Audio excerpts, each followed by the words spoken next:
भाई रिसेंटली अभी यूपीएससी के छात्र जो दिल्ली में तैयारी कर रहे थे उनमें से 3 की डेथ हो जाती है क्योंकि बेसमेंट में पानी भर जाता है। लाइब्रेरी में बैठे हुए थे छात्र और वहाँ पे पढ़ाई करते करते कुछ तो बाहर निकल गए, कुछ नहीं निकल पाए। तो जो नहीं निकल पाए उनकी संख्या 3 थी और बेसमेंट में तुरंत पानी भरता है विदिन अ मिनट, क्योंकि ऑलरेडी सड़क पे पूरा का पूरा पानी भरा हुआ था। तो जो नाला था, नाले के जस्ट नीचे बेसमेंट था, तो बेसमेंट से नाला टूटता है और सारा का सारा पानी जो है वो बेसमेंट के अंदर घुसता है। जब तक बच्चे बाहर निकलते तब तक वो अंदर घुस चुका था। तो 3 बच्चों की यहाँ पे डेथ हो जाती है।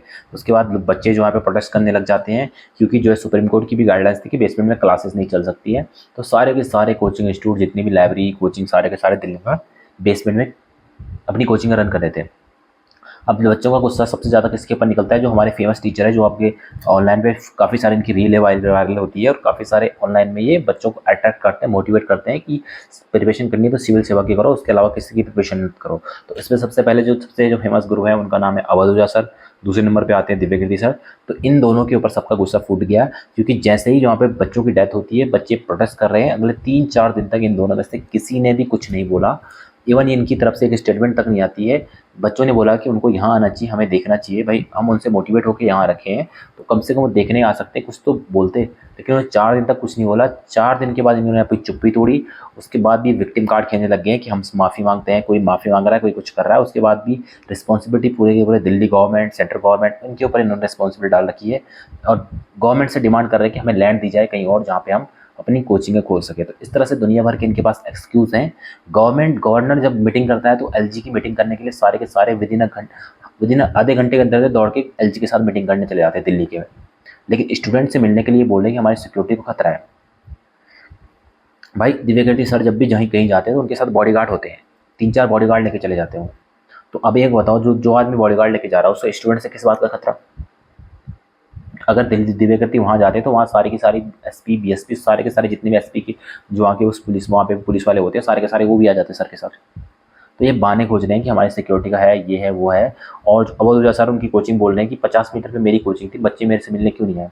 बच्चे परेशान हो रखे हैं। आपको बच्चों से मिलना जाना चाहिए, बच्चे आपसे मिलने आए। जब कहीं पे किसी की डेथ होती है तो आप उसके घर जाते हो या उसको बोलते हो कि मेरे घर क्यों नहीं आए? तो उसके घर जाते हो ना आप मिलने के लिए कि भाई सांत्वना देने के लिए। तो अवधूजा सर बोल रहे हैं कि हमारे घर क्यों नहीं आए? तो इस तरह से हमारे गुरु हैं। सोशल मीडिया पे एक चीज़ तो पता लग गई है कि सोशल मीडिया पे इनके दिखाने के दांत कुछ और है और खाने के दांत कुछ और है। तो सोशल मीडिया पे जो ये दिखाते हैं उनके दिखाने के दांत है, खाने के दांत को ये पूरे के पूरे बिजनेसमैन है। गुरु इंडिया में हर चीज़ का बिजनेस हो चुका है आजकल, हर चीज़ का बिजनेस हो चुका है। आपके इमोशन सारे के सारे इंडिया में बिकते हैं और लोग खरीदने वाले होते हैं और बेचने वाले ये लोग हैं। तो अवधूजा सर आज तक ये तक हमें कोर्स बेच रहे थे, यूपीएससी का कोर्स बेच रहे थे और कहीं ना कहीं एक्सपोज हो चुके हैं आज डेट में। तो अब इनको गुरु बोलना बंद करिए और इनके साथ जा रहे हो तो कम्प्लीटली कंज्यूमर बन के जाइए और ये आपके जो है आपको आपको सेल करेंगे जो इनका कोचिंग का प्रोडक्ट होगा। तो इस तरह से जो है हालत काफ़ी ज़्यादा ख़राब हो चुकी है। ड्रेनेज सिस्टम, इसमें रिस्पॉन्सिबल एमसीडी भी है, दिल्ली पुलिस है, सॉरी दिल्ली गवर्नमेंट है, एमसीडी जो वहाँ की म्यूनसिपल कॉर्पोरेशन है और दिल्ली की सेंट्रल गवर्नमेंट है। ये सारे के सारे इसमें रिस्पॉन्सिबल है। दिल्ली एक नॉर्मल सिटी नहीं है, दिल्ली हमारे देश की कैपिटल है और कैपिटल में इस तरह की हालत हो रखी है। ड्रेनेज के ये हालत है, रोड के इतना ज़्यादा जैम लगता है, ट्रैफिक लगता है और टैक्स पेयर का जो मनी है उसको कलेक्ट करने के लिए आप एक दिन भी डिले नहीं करना पसंद करते हो। तो इस तरह से जो है बुरे हालत हो चुके हैं पूरा देश में। जो है ऐसा लगता है कि पता नहीं जब ये हमारी सिटीज़ की हालत है तो विलेज लेवल पे क्या हालत हो रही है, इमेजिन भी नहीं कर सकते आप।